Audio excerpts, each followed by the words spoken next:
Tales from the mind. Something's under the bed. Dad, can you come and tuck me back in? The son called out. The voice shocked me awake as I looked around drowsily at the living room around me.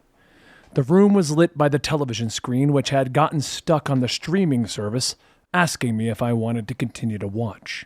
For a brief moment, I felt as though it was judging me. I became angry, shifting in my old easy chair and spilling a half-drank bottle of beer on the carpet. With a soft curse, I got up, quickly picking up the bottle and placing it next to the rest of the collection I had sitting at the end of the table. I moved through the kitchen, grabbing a towel, ignoring the messes that continued to pile up on the counters, leaving very little space to do any actual cooking. Not that it mattered. I couldn't remember the last time my son and I had a home-cooked meal, with the closest thing being one of those freezer bags that you put into a skillet. Continuing to curse at myself, I dampened the rag, and I moved back to the living room, cleaning up the spilled beer as best as I could. My head was still drowsy and achy from the night's drinking, and I couldn't even remember putting my son to bed. I sighed as I thought of him cleaning up after himself and tucking himself in. Far more of an adult at 8 than I seemed to be at 36. I tossed the damp cloth onto the floor, pitying myself for a few moments, and finally reached down, turning off the TV. "Dad!" Colin called out again, this time a little more urgently.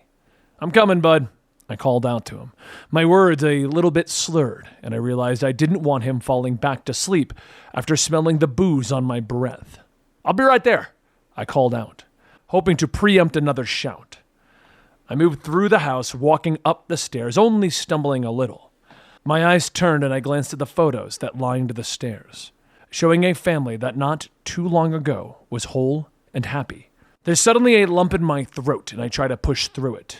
The craving to go back downstairs, to drink myself to sleep again, washes over me like a wave on an icy winter's ocean.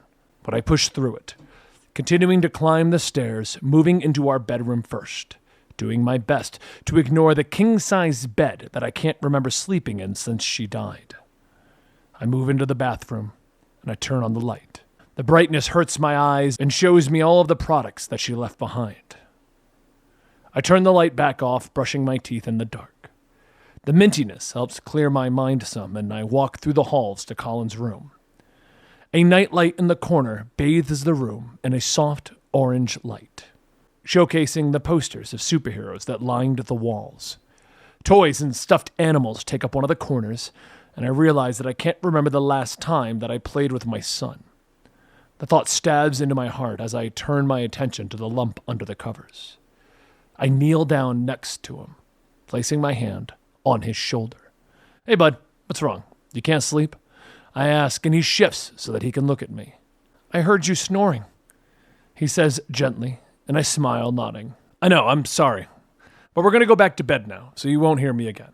I let him know as he shifts again, his eyes big and staring back at me. For a brief moment, something seems wrong, as if the eyes aren't his.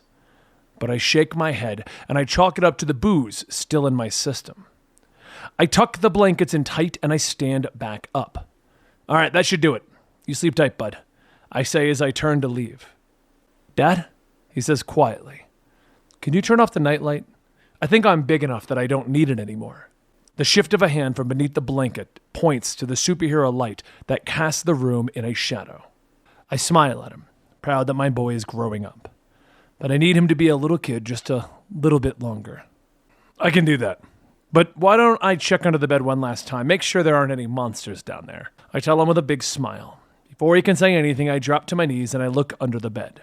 My eyes widen in shock as Colin stares back at me from underneath the bed. He's shaking with fear, his eyes wide, the eyes of my real son.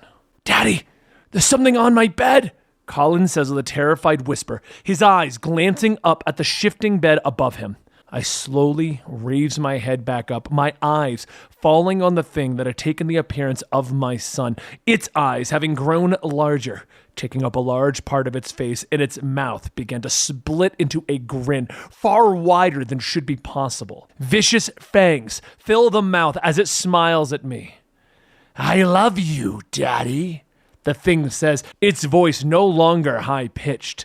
It was now a baritone rumbling in its throat. The creature lashed at me with its fingers that had elongated into sharp claws, slashing across my chest, drawing blood, forcing me to fall back against the ground. A scream escaped my lips as the creature stood. It still had the basic appearance of my son, but its limbs had begun to elongate. It stood tall until its head brushed against the ceiling. It began to move, reaching me in a single stride.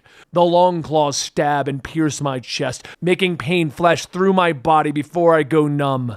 I'll soon be with my wife, though I wonder what will happen to Colin.